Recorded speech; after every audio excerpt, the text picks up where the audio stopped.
Okay, right now, since we already created the lease, we can go back to our list of our units,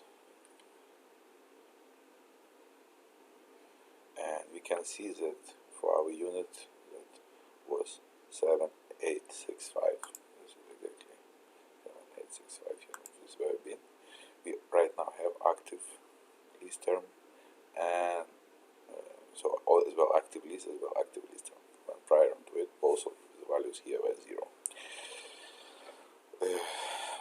If you can see, we have also other leases, and for some of them, like for example for lease 1156 or for lease 8788, we have active leases, but we don't have active lease terms.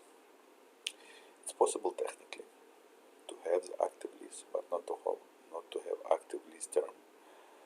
However, it will be a choice how we prefer to maintain things. I would recommend, if you have a lease that you don't have active terms, that means nobody rents this apartment anymore. Just to make it non-active anymore.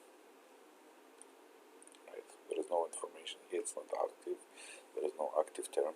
So if we edit and we just remove the active part from it, and then we go back to our list unit,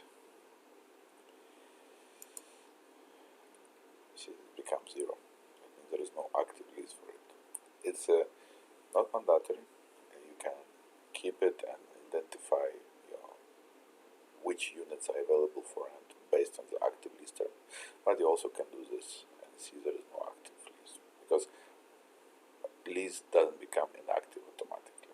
It's just that there is a field. But again, I think it's how it's comfortable.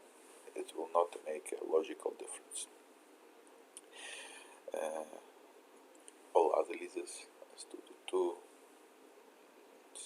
units, 2222, 6789, 7865, they all have active lease terms. Okay, so what's happening now? So right now we created this lease. Let's go there, and this is what's going on. So first of all, we right now in February, right? So we have first page, as we described in previous tutorial video, that there is the details, which are details of the lease, there is the details of active term, and here we have a breakdown. So on the breakdown you see the active term for this particular term.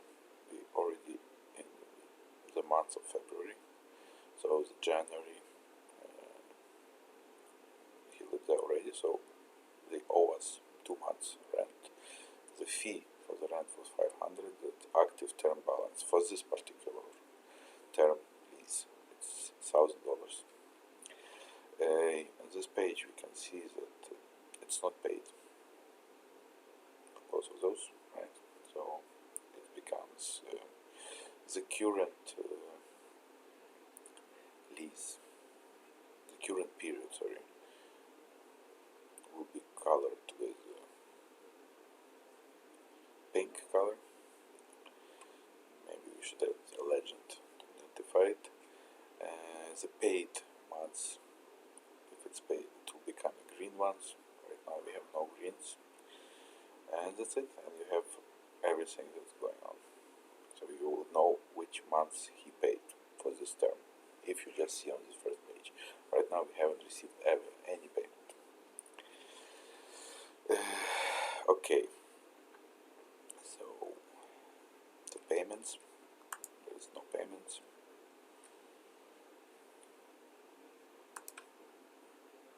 Okay, let's do a payment.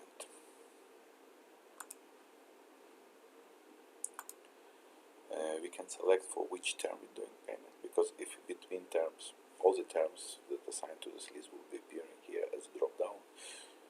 Right now there's only one term, because if you're in between the two leases and you have to decide to which lease the payment is, and if, for example, the amount, the check that you are giving have to be split between two leases, right?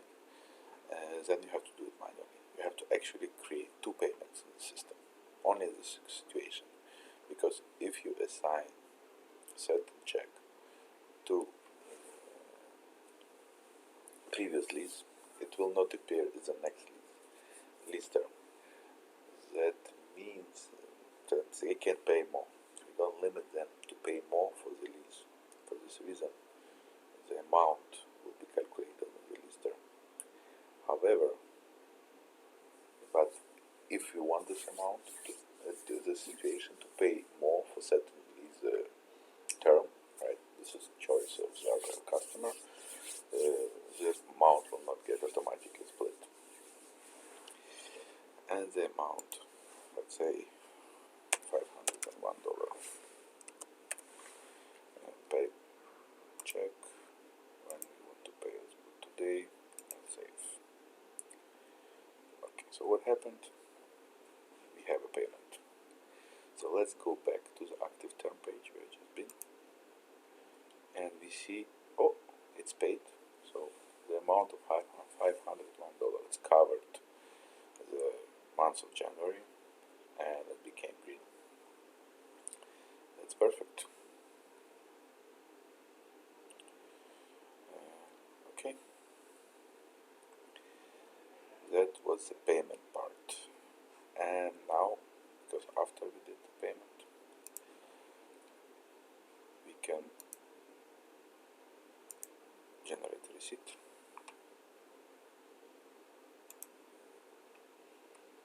Basically gives us ID for amount.